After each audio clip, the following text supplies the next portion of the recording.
Salut tout le monde, c'est Don Mario et on va entamer un nouveau sujet. Qui dit nouveau vidéo, nouveau sujet. Ou nouveau sujet, nouvelle vidéo. Et oui. Alors c'est magnifique, on va commencer par... la sélection naturelle. Là c'était pas naturel du tout ce que je viens de faire.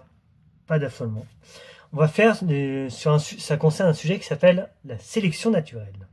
Alors la sélection naturelle correspond simplement à un tri des individus et les plus aptes à survivre ou à se reproduire, quelle que soit la raison pour laquelle ils possèdent une telle aptitude pour induire l'évolution d'un trait biologique particulier dans une population sous l'effet de la sélection naturelle. Il faut que ce trait biologique varie d'un individu à l'autre, que cette variation individuelle soit héritable et que cette variation soit corrélée à celle du succès reproducteur ou de la probabilité de survie des individus.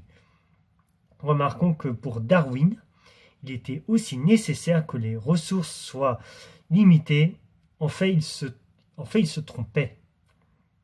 On peut très bien produire de l'évolution par la sélection naturelle dans une population en croissance exponentielle, par exemple en population expérimentale de bactéries. Ok, ça c'est rien. On distingue plusieurs types de sélection naturelle sur un trait particulier, selon la relation existant entre la valeur de ce trait, par exemple la taille des individus, et la valeur sélective. Valeur sélective d'un phénotype particulier, espérance de nombre de descendants d'un individu possédant ce phénotype. Si cette relation est toujours positive ou toujours négative. On dit que la sélection est directionnelle pour des valeurs élevées ou faibles du caractère.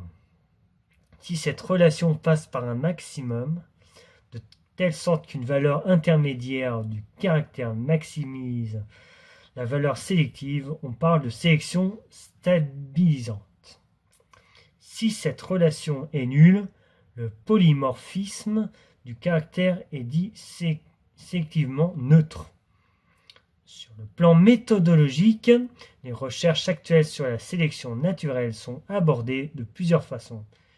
Des études théoriques fondées sur des formalisations analytiques ou des modèles de simulation permettant de comprendre les mécanismes de base agissant sur l'évolution des gènes, des organismes, des populations et des espèces, et permettant d'expliquer le maintien ou au contraire la perte de diversité, des études d'évolution de populations expérimentales permettant de tester les hypothèses des modèles, de proposer de nouvelles hypothèses.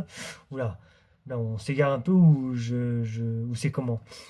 Des études des patrons de variation des populations naturelles, éventuellement observées en conditions homogènes pour contrôler les effets du milieu de culture ou d'élevage, permettant d'étudier le déterminisme génétique d'un caractère. Mon Dieu, oula, je m'exprime bizarrement mal, c'est bizarre. De mesurer la quantité de variabilité génétique susceptible de répondre à la sélection. Expérimentation de génétique quantitative. Et de mesurer les coûts et bénéfices associés à la possession de certains génotypes. Par exemple, comparaison du temps de développement de larves de moustiques génétiquement résistantes à un insecticide avec celui des larves sensibles. C'est quoi ce truc? Bon, ok. Comme si on n'avait rien vu. Les suivis intemporels de populations naturelles dans lesquels on tente de mettre en relation l'évolution des fréquences génétiques ou phénotypiques avec des pressions sélectives particulières. Cependant, la sélection naturelle est-elle encore active à nos jours? La réponse est oui. Alors, vous êtes-vous déjà demandé comment, comme moi, où est passée la sélection naturelle chez l'homme? Quelles sont les conséquences de son absence sur les performances de sa progéniture J'entends souvent la complaindre des pros naturels qui en ont contre tout ce qui est synthétique ou scientifiquement modifié. Mais avons-nous vraiment le loisir d'éviter cette béquille? Imaginez-vous tout nu en Alaska à moins 30 degrés. Celsius, bien sûr, sinon c'est pas drôle, entouré de Kodiak et d'ours polaires. Waouh, ça fait froid dans l'eau. Combien de temps pourriez-vous survivre, croyez-vous? Comment mourrez-vous? Surtout ça. Gelé ou mangé vif? Au choix. Selon la théorie de la sélection naturelle de Darwin, j'en viens, vous n'auriez pas eu le temps de vivre longtemps. Hashtag man versus wild. Certes, pas assez pour engendrer des enfants aussi faibles que vous ne l'êtes vous-même. Donc, soit l'homme aura évolué pour faire face à cet environnement de façon naturelle et se serait défendu parce qu'il est plus fort, soit il se serait sauvé parce qu'il est plus rapide. Et oui, c'est comme les léopards, ça va plus vite. Il serait très gras et poilu pour résister au froid. C'est de cette façon que les espèces évoluent depuis des millénaires. La sélection naturelle permet au mieux adapté de rester en vie et de se reproduire, alors que les plus faibles meurent, forcément, comme les mammouths par exemple. Ou, hélas, les éléphants, les rhinocéros, mes amis. On va pas aller plus loin que ça. De toute évidence, ce n'est pas ce qui est arrivé à l'homme. Ah non, très loin de là, on est plus de 8 milliards, enfin on est quasiment plus de 8 milliards, ça va chauffer, moi je vous le dis. Il s'est adapté différemment, c'est-à-dire de façon non naturelle. Et oui, en adaptant son environnement à son confort et à sa sécurité. Mais cette évolution non naturelle comporte un problème majeur.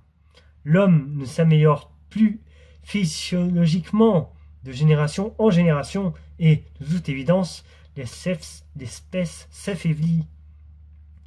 La science médicale trouve sans arrêt des solutions permettant à l'homme de poursuivre sa route en compensant et compense pour toutes ses faiblesses. Lunettes, médicaments, opérations, etc. Mais jusqu'où pourrait-elle compenser?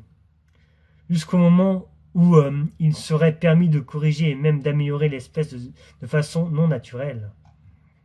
Malgré ce que les pros naturels en pensent, la sélection génétique est déjà présente et ne pourra que prendre plus d'ampleur pour sauver notre espèce et lui permettre de s'améliorer. Ces techniques, le diagnostic préimplantatoire, n'est pas autorisé partout dans le monde, mais l'est dans plus de 15 pays qui disposent d'une réglementation scientifique autorisant certaines utilisations du DPI, que je viens de citer plus haut. La Belgique, le Danemark, l'Espagne, la Finlande, la France, la Géorgie, la Grèce, la Norvège, les Pays-Bas, le Portugal, la République tchèque, le Royaume-Uni, la Russie, la Serbie, la Slovénie et la Suède. Et bien sûr, on les appelle bébés médicaments. Et quoi qu'on en pense, ils sont l'avenir de notre espèce. Eh ben dis donc, faut dire que cette vidéo peut vous en retenir plus d'un. Bon bref, j'espère que cette vidéo vous a plu sur la sélection naturelle. Je sais, c'est très court. On a pas mal de choses. C'est pas mal ce que j'ai fait, mais je pense que ça manque un peu d'informations. J'ai bien peur. Mais c'est pas grave, c'est déjà pas mal. J'espère que cette vidéo vous a plu. Moi, je vous dis à très bientôt pour une nouvelle vidéo. Moi, je vous dis à la prochaine. Allez, ciao à tous.